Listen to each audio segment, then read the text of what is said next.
Did you know that Scott Weiland actually sued the members of Stone Temple Pilots in 2013? So what caused his bad blood towards his ex-bandmates? The reason may surprise you.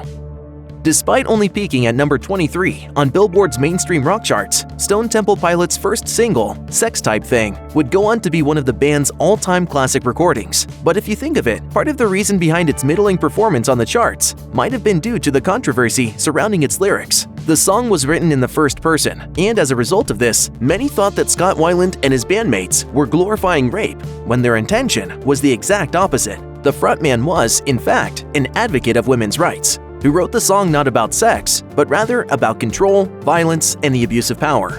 Speaking to Rolling Stone in 1993, Weiland lamented how STP had become the latest target of moral guardians following the controversy over body counts, police bashing, cop killer. He explained that Sex Type Thing was written from the point of view of the, quote, typical American macho jerk, because he wanted to avoid sounding preachy about a topic he felt strongly about. Weiland told the magazine, "I never thought that people would ever seriously think that I was an advocate of date rape."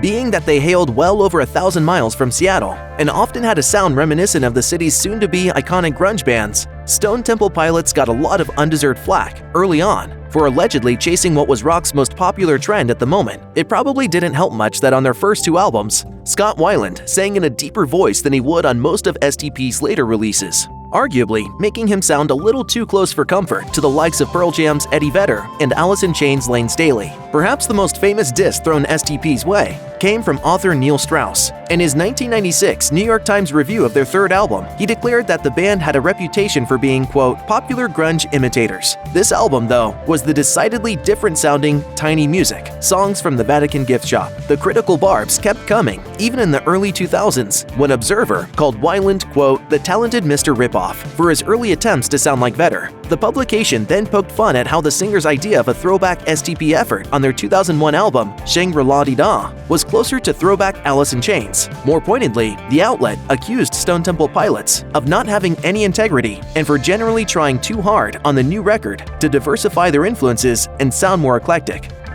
After 5 studio albums and close to 15 years together as a band, Stone Temple Pilots decided to call it a day in 2003. So is there still a Stone Temple Pilots? You know what? I don't really... Who knows? Who knows, but if there will ever happen again... At that point, the band was seeing diminishing commercial returns with each subsequent release, and Scott Weiland's drug problems and frequent run-ins with the law were taking their toll on his bandmates more than ever. Everything came to a head when Weiland and Dean DeLeo exchanged blows during the last day of STP's fall 2002 tour. That incident effectively closed the book on STP's career, though it was a year later when their disbandment became official.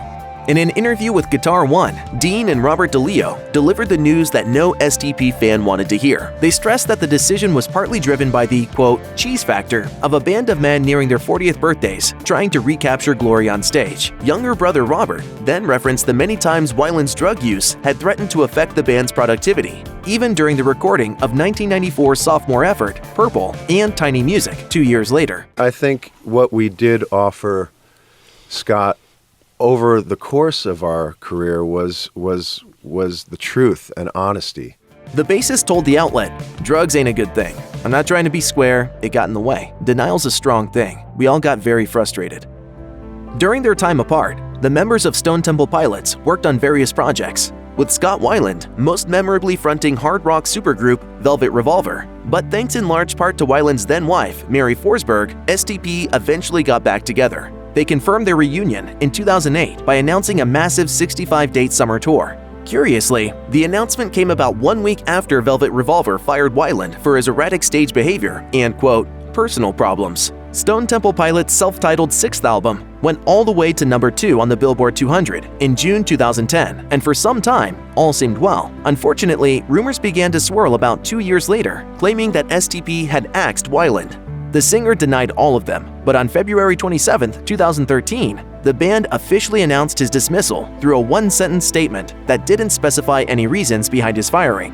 Months later, it became clear why STP decided to part ways with its longtime frontman. The band sued Weiland toward the end of May 2013 for no-showing promotional events, showing up late to concerts, and co-opting their plans to perform Core on tour in its entirety for his own solo tour. Weiland countersued about a week later, alleging that the rest of STP conspired to dismiss him despite his status as their founder, lead singer, and chief lyricist. Stone Temple Pilots quickly moved on after firing Scott Weiland, hiring Linkin Park frontman Chester Bennington as their new lead singer and releasing the EP High Rise in October 2013. Weiland, meanwhile, kept playing music with his new backing band, The Wildabouts, doing so until his tragic death on December 3, 2015, at the age of 48. No cause of death was announced at first for the singer, who was found dead on his tour bus during a stop in Bloomington, Minnesota. However, county officials confirmed on December 18th that Weiland died of an accidental overdose of cocaine, alcohol, and MDA, as reported by Rolling Stone. Tragedy would strike STP again only 2 years after Weiland's death, as Bennington died by suicide on July 20, 2017. The frontman, who was only 41 when he died, returned full-time to Linkin Park after his brief stint with Stone Temple Pilots ended in 2015, releasing the album One More Light just 2 months before his passing. If you or anyone you know is having suicidal thoughts, please call the National Suicide Prevention Lifeline at 1-800-273-TALK 8255.